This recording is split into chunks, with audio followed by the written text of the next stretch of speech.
नमस्कार दोस्तों, जो करना है उसे आज करो और जो आज करना है उसे अभी करो। जीवन बहुत छोटा होता है, अगर पल भर में समाप्त हो गए तो क्या करोगे।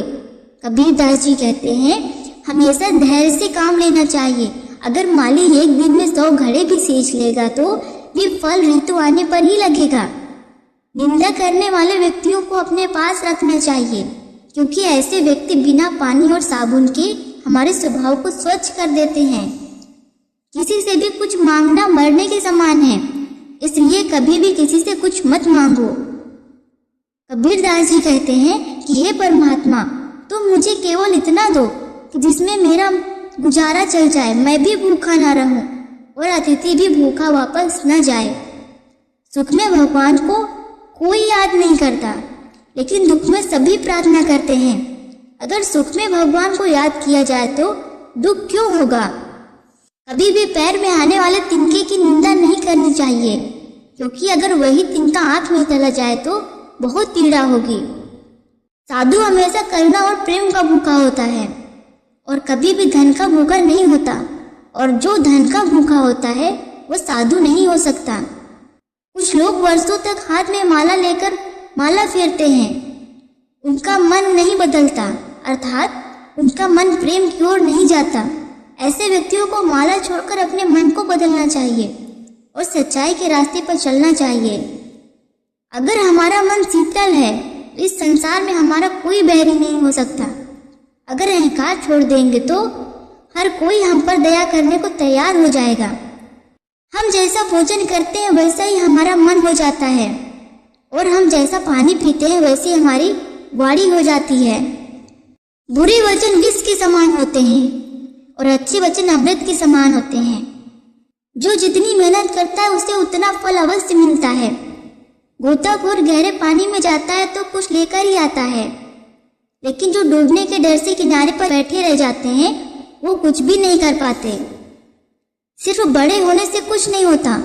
उदाहरण के लिए खजूर का पेड़ जितना बड़ा होता है, न तो किसी यात्री को धूप के समय छाया दे सकता है और न ही उसके फल कोई आसानी से तोड़ के अपनी भूख मिटा सकते हैं।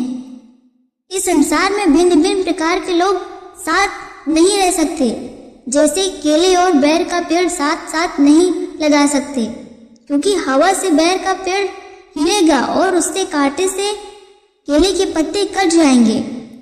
मिट्टी कुम्हार से कहती है कि आज तो तूने मुझे पैरों के नीचे रौंद रहा है, पर एक दिन ऐसा आएगा जब तू मेरे नीचे होगा और मैं तेरे ऊपर रहूंगी।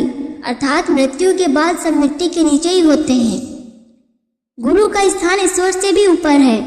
अगर दोनों एक साथ खड़े हो तो किसे पहले प्रणाम करना चाहिए, किंतु शिक्षा के कारण भगवान के दर्शन हुए हैं।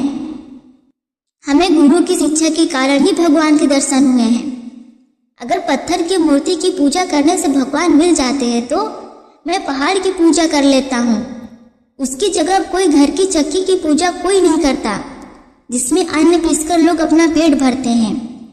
किसी को दुर्बल या कमजोर समझकर उसको सताना नहीं चाहिए, क्योंकि दुर्बल की हाय या साप बहुत प्रभावशाली होती है। जैसे मरे हुए जानवर की खाल को जलाने से लोहा तक पिघल जाता है। ऐसी वाणी में बात कीजिए जिससे सबका मन भाव विभोर हो जाए। आपकी मधुर वाणी सुनकर आप खुद भी शीतल हो जाए और जो सुने वो भी प्रसन्न हो जाए। ना तो अधिक बोलना अच्छा है और ना ही अधिक चुप रहना ठीक है। जैसे बहुत अधिक वर्षा भी अच्छी बात नहीं है और बहुत अधिक धूप भी अच्छा नहीं है, अतः हमें संयम के साथ रहना चाहिए। हमारी वाणी एक अमूल्य रत्न के समान है। उसे हृदय के तराजू में तोलकर अर्थात सोच समझकर ही वाणी को मुंह से बाहर आने देना चाहिए। बड़ी बड़ी पुस्तकें पढ़कर इस जग में इतने लोग मृत्यु के द्वार पहुंच गए हैं, पर सभी विद्वान नहीं हो पाए। कबीर मानते हैं कि अगर कोई प्रेम या प्यार के केवल 2.5 अक्षर ही अच्छे प्रकार से पढ़ ले तो अर्थात प्यार का वास्तविक रूप पहचान ले, तो यही सच्चा ज्ञानी होता है।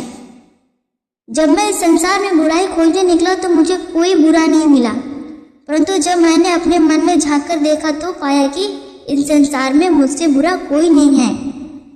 सद्गुरु के सत्य ज्ञान से निर्मल मन वाले लोग भी सत्य ज्ञानी हो जाते हैं, लेकिन कोयले की तरह काले मन वाले लोग मन भर साबुन मिलने पर भी उजले नहीं हो सकते, अर्थात उन पर विवेक और बुद्धि की बैटन का कोई असर ही नहीं होता।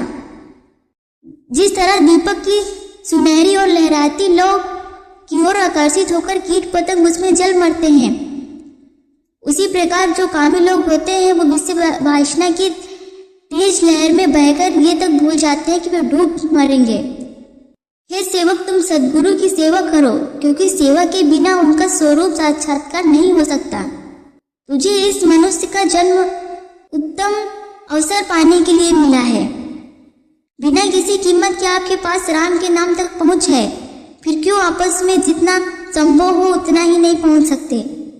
कहीं ऐसा ना हो आपके जीवन में आखिरी पल में आपको खेद हो। एक हिरण खुद में सुगंधित होता है और इसे खोजने के लिए पूरे वन में भ्रमण करता है। इसी प्रकार राम हर जगह है, लेकिन दुनिया नहीं देखती कि उसे अपने अंतर मन में ईश्वर को खोजना चाहिए। और जब वो एक बार भीतर ईश्वर को पा लेगा तो उसका जीवन आनंद से भर जाएगा। तिल के बीज में तेल होता है और चमक पत्थर में आग होती है। ठीक उसी प्रकार ईश्वर बीज के समान आपके भीतर है और तुम प्रार्थना स्थलों पर ढूंढते हो।